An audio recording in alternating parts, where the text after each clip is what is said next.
So, continuing on from my review of the 2010s decade, now up to the year 2016, and what a turbulent year it was. I'm just going to go through the same process as I have with the other videos, go through some key events, people, and aspects of the year 2016. So, I'll start with the Oscars ceremony that year, which was, of course, for the films of 2015. And the winners for the year 2015. I know I previously named these, but just kind of keeping within the year. Best Picture went to Spotlight. Best Director went to Alejandro Inarritu. Best Actor went to Leonardo DiCaprio, who many people thought was long overdue an award. And Best Actress went to Brie Larson. So that was the year 2016. For the Oscars. Now, one notable thing about that year was that the issue of Oscars so white really came to the public attention, and it kind of demonstrated how much the issue of identity politics came to play within the entertainment industry. So that was a big defining feature of the Academy Awards in 2016. Too much of a feature, in my opinion, but it was newsworthy. Okay, very eventful year 2016. I'm not going to do this in any particular order chronologically, just going to read out some of the things that I've got. The Chicago Cubs won the Baseball World Series the first time since 1908, and that broke the longest drought that is of a team not winning a cup in American history. First time they'd won it since 1908, so we're talking well over a century. So that was a big success, big victory for the Chicago Cubs. In Dakar, Senegal, the Chadian dictator Hissène Habré became the first African leader to be tried in an African court by Africans and to be found guilty of severe human rights abuses, sexual slavery, and a litany of other crimes against humanity, sentenced to life imprisonment. So that was seen as a big hallmark for human rights and transparency. In the world of augmented reality, Pokemon Go, the game Pokemon Go broke records, the first or the most successful augmented reality game to that point. The year 2016 is notable for the number of high-profile deaths, that is, public figures who passed away that year. And this is just a very small number that I'm going to name here, some of the better known people who passed away in the year 2016. Now, I haven't done this with every year, but in 2016, it kind of became a big talking point that there seemed to be a big concentration of celebrities and public figures who died over a relatively short period of time. So early in the year, the English musician David Bowie passed away at the age of 69. Then the famous iconic heavyweight boxer Muhammad Ali, which drew worldwide headlines, and many important figures, including former presidents, attended his funeral in Louisville, Kentucky. He was named the most iconic sportsman of the 20th century, understandably so, a figure who transcended the sport of boxing. Muhammad Ali passed away at the age of, I believe, it was 74 in 2016. Later that year, Fidel Castro, the long-serving Cuban dictator, and that provoked great debate over his legacy, with those on one hand saying he was a tyrant and a dictator who was responsible for terrible human rights abuses, and others sort of seeing him as an iconic figure against American imperialism, as they would see it. Prince passed away in the middle of the year, the American singer Prince. And then on Boxing Day, actually on Christmas Day, the British singer-songwriter George Michael of Wham fame passed away. The following day, Carrie Fisher of Star Wars fame. Um, Leonard Cohen also died that year, the Canadian singer-songwriter. So that was really a year that was notable for prominent deaths. In Thailand, the long-serving king Bhumibol, who at that point was the world's longest-serving monarch, passed away at the age of, I believe he was 88. And in Thailand, of course, the monarchy is revered. This reverence is enforced by strict lèse-majesté laws. And during the massive outpouring of grief within the kingdom. Even prostitutes were obliged to wear black to demonstrate their mourning. And I remember at the time, tourists were warned not to be too kind of happy, not to be too jubilant because of the sensitivities around that. So 2016 is a year that will be remembered for high-profile deaths. Um, in Brazil, an eventful year for Brazil. The Rio de Janeiro Olympics was held, the first time the Olympics had ever been held in a South American nation. This was something that had long been called for, but wasn't without controversy within Brazil, as with the controversy around the Football World Cup 2 years previously. There was controversy over the expenditure and internal dispute and anger over where the money was being spent on these, high tech stadiums and sporting facilities over controversial slum clearances and other such issues around that. But it was a very successful year for Great Britain, Team GB. We done extremely well. I think at that point it even surpassed our record in the London Olympics. So the Rio de Janeiro Olympics and Paralympics. I remember watching it and very impressive opening ceremony, impressive event. And as always with the Olympics, it was a competition between China and the United States. And the issue of doping also became a controversial one yet again. Um, in the year 2016, also in Brazil, keeping with Brazil, political crisis of that year, Operation Car Wash, which was the largest corruption probe of its kind in Latin American history, eventually saw the downfall and impeachment of President Dilma Rousseff, and her popularity ratings had sunk to an all-time low at this point. So she was impeached in August that year, and replaced by Michelle Timmer. Um, in South Korea, there was also pressure on incumbent President Park Geun-hye, who was the daughter of the former dictator, and there were big protests against her, and she also was impeached, leading to her eventual collapse from power in 2017, um, which I may cover for that year. In Syria, the humanitarian crisis continued in that country with the siege of Aleppo, and the long-standing suffering of the Syrian people unfortunately continued throughout 2016. The death toll continued to mount, horrendous atrocities committed by both sides. Also in 2016, the humanitarian crisis in Yemen continued. Bear in mind the war had broken out there, Saudi intervention the previous year in 2015. Um, And the situation in Syria was kind of described as a mini world war because of the number of players involved, because of the humanitarian crisis in that country. 2016, another year that saw a number of high profile terrorist attacks in Istanbul's Kemal Ataturk airport. 45 were killed in an attack claimed by ISIS. In Nice, France, some 86 people were killed in a lorry attack, which showed this spate of terrorism that France had experienced in 2016 continued, put great pressure on the presidency of Francois Hollande. Also, terrorist attacks in Brussels airport. My father was actually in Brussels that day, and I remember him sending a text message, and needless to say, he was unscathed. Berlin also saw a vehicle attack that Christmas at the Christmas market. I believe 12 people were killed.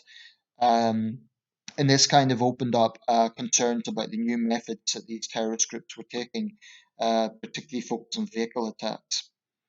In December, the Russian ambassador to Turkey, Andrei Karlov, was assassinated in troubling footage that actually showed a guy standing behind him, um, I believe a Turkish national, who assassinated him at point blank range, purportedly in revenge for Russia's involvement in Syria and Russian warplanes killing Syrian civilians. But still, very dramatic footage of the Russian ambassador killed, and he was brought back to Russia, of course, with state honors.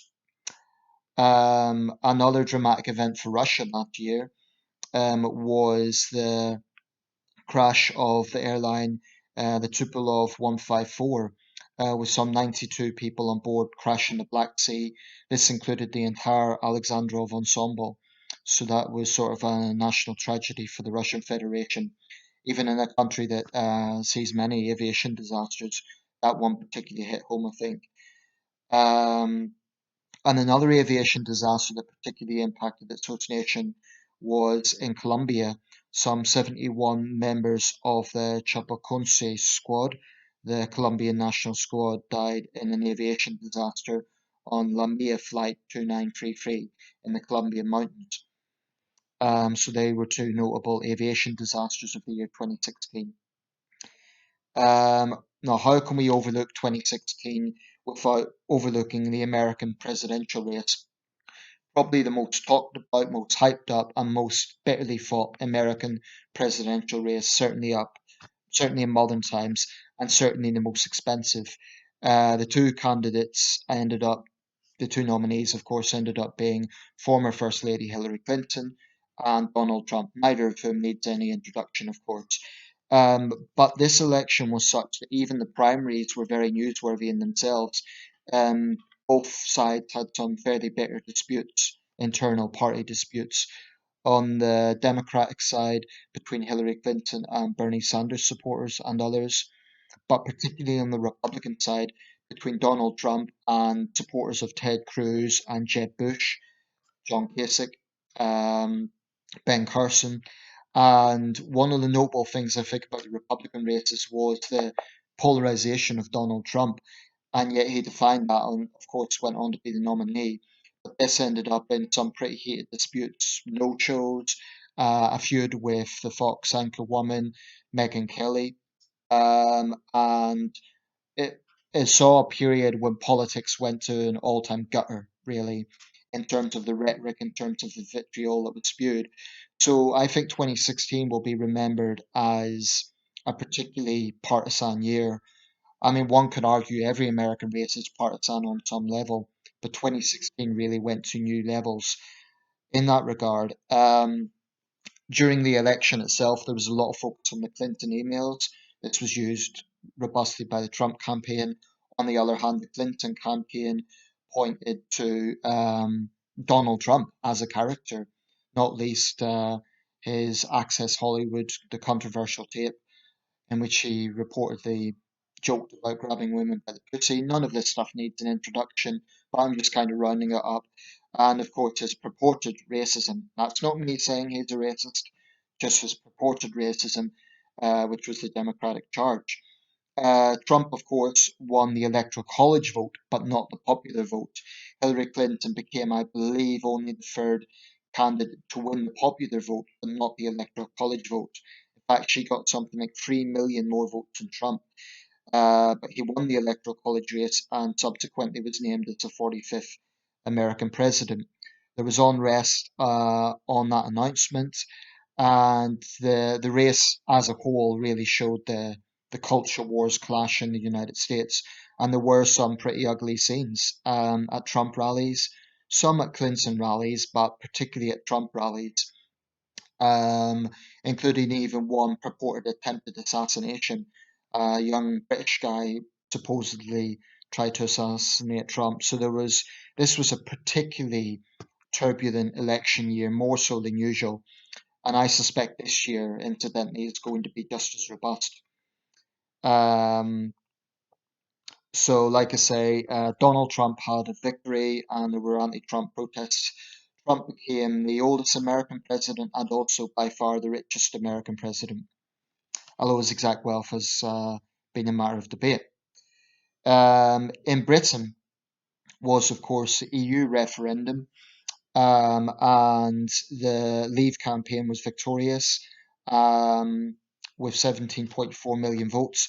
Needless to say, it's been a bitter dispute ever since regarding European Union negotiations regarding the impact it's had on British society. One tragic event that happened around that time, we're talking June 2016, was the assassination of Jo Cox. She became only, I think, the third British politician to be murdered in modern times, and that attracted a huge outpouring of sympathy to her family, even from as far as President Obama in the United States, and a debate over the sort of vitriol that is levelled at British politicians, particularly female politicians. So that was one notable event around that time. But Brexit, needless to say, became a very bitterly disputed event. I mean, not disputed in terms of the result, but disputed in terms of the effect it was having on society. And it was kind of our version of culture wars in a sense. So those two events, Brexit in the UK and the Trump victory in the United States, kind of became symbolic of the earthquake that was seen in Western politics in the year 2016. And as a result of Brexit, David Cameron, who had called for the EU referendum and he had went for the Remain side, resigned from office. There was an internal leadership debate within the Conservative Party, which whittled down to a contest between Andrea Leadsom and Theresa May, meaning that it was guaranteed our next Prime Minister would be a woman. Theresa May won the contest and became our 54th Prime Minister. Um, So it was a turbulent year for the United Kingdom. In the United States, terrible atrocity, of course, took place at the Orlando nightclub. Yeah, at the hands of Omar Mateen, which was purported to be a terrorist attack. At that time, it was America's deadliest mass shooting. It would be surpassed the following year by the Las Vegas massacre. 49 people killed, a lot of attention on Omar Mateen, how he got his firearms, the usual questions around this, focus on his girlfriend, and also it was seen as a hate crime against the LGBT community. So that was a big issue in late June 2016. In 2016, major coup d'etat took place, or attempted coup d'etat took place in Turkey against the Erdogan administration. This was by a faction of the military who described themselves as the Peace at Home Council. The attempted coup failed, and the crackdown was very, very harsh. Hundreds were killed, and tens of thousands were arrested, lost their jobs. This was seen as a sweeping kind of backlash, uh, absolutely ruthless at the hands of the Erdogan administration, which led many observers to call Erdogan a dictator. And this kind of demonstrated just how volatile Turkish politics can be. I remember watching those events as they unfolded, and I remember there was one of the defining images of those events were an anchor woman, a blonde anchor woman at a radio TV station, who kind of had to read out what the military was telling her, and then she had to read out what the regime was telling her, and it kind of became a big vocal point of that. There was international concern about the situation in Turkey, and of course Erdogan is still in power. Also in 2016, in the Philippines, the Philippine presidential race, the controversial mayor Rodrigo Duterte became the Philippines' oldest president at that point at the age of 71. Controversial figure, controversial for many of his statements. He was seen as yet another so-called strongman on the world scene, along with Trump, Putin, Modi in India, and a host of other figures. And he, of course, launched the war on drugs, which so far has claimed at least 5,000 lives. Duterte being a controversial figure for his purported boasting of personally killing criminals and his sexist comments, um, particularly around foreign tourists. So, needless to say, a controversial figure. But he did win the Filipino presidential race, and as always with strongmen, has a very vocal and strong support base. Um, that year, also the Philippines, in fact, before Duterte became president, the Philippines won an arbitration case at the UN over this disputed territory in the South China Sea. So they defeated China in that arbitration case. In Iraq, the Battle of Mosul broke out, which was to retake ground taken by ISIS in northern Iraq, and that turned out to be a very bloody engagement with over 10,000 fatalities. Deadly clashes broke out between Ethiopia and Eritrea, with around 200 killed in the Battle of Zorana. And that was actually the last major clash between the two warring countries until the ceasefire um, later on in the decade.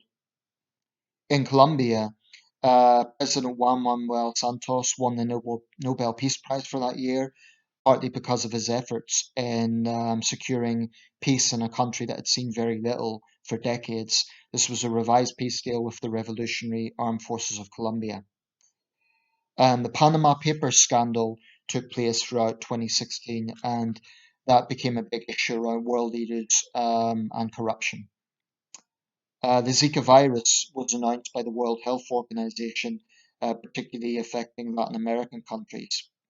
Bob Dylan controversially won the Nobel Literature Prize.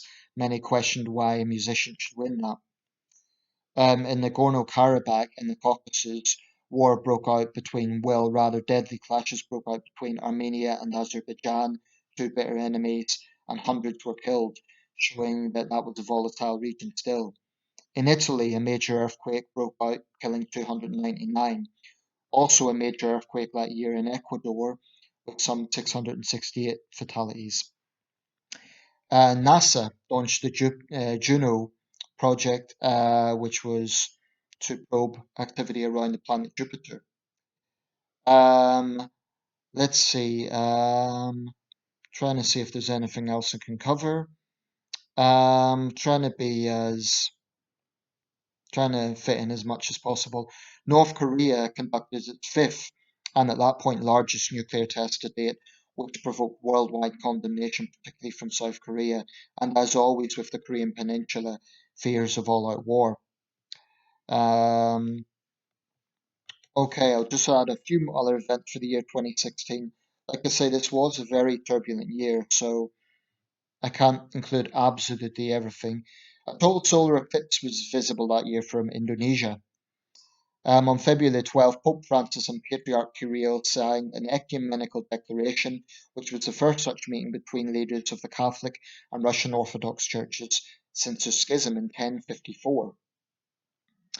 In Taiwan, the Democratic Progressive Party, led by Tsai Ing-wen, secured a majority in the Legislative Yuan, resulting in the first majority by a non-KMT party and the first majority won by the DPP.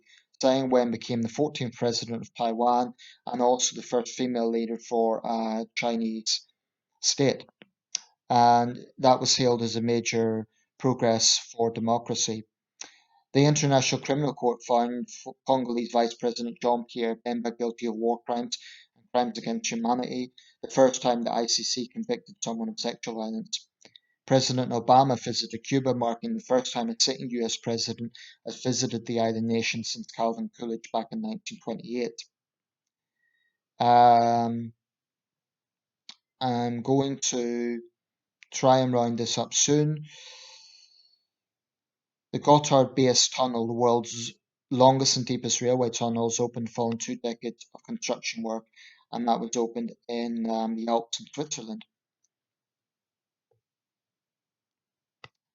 And I think I may have to round this up. Like I say, it's impossible to include absolutely everything. The Swiss Solar Impulse 2 became the first solar-powered aircraft to circumnavigate the globe. The final video cassette recorder is manufactured by the Japanese company Funai. And let's see, what else can I include for 2016? International investigators conclude that Malaysian Airlines Flight 17 was shot down by a Buick missile, most likely controlled by pro-Russian rebels. Um, the US and China, both responsible for 40% of the world's carbon emissions, both formally joined the Paris Global Climate Agreement, which had been signed in 2015. Two paintings by Vincent van Gogh, with a combined value of $100 million, Seascape at Scheveningen, and Congregation leaving the Reformed Church in Newnan, are recovered after having been stolen in 2002. 150 nations meet at the UN Environmental Programme Summit in Rwanda and agree to phase out hydrofluorocarbons as an amendment to the Montreal Protocol. The Maldives announces its decision to withdraw from the Commonwealth of Nations. And I think I'm going to have to round this up pretty soon. Yeah, on the final day of the year, the United States withdrew from Afghanistan after 15 years. That was large-scale troop withdrawal. So that is the year 2016. Of course, there'll be other events I haven't included. It's impossible to include everything. Feel free to include anything in the comment section that I've left out unintentionally. That was the year 2016.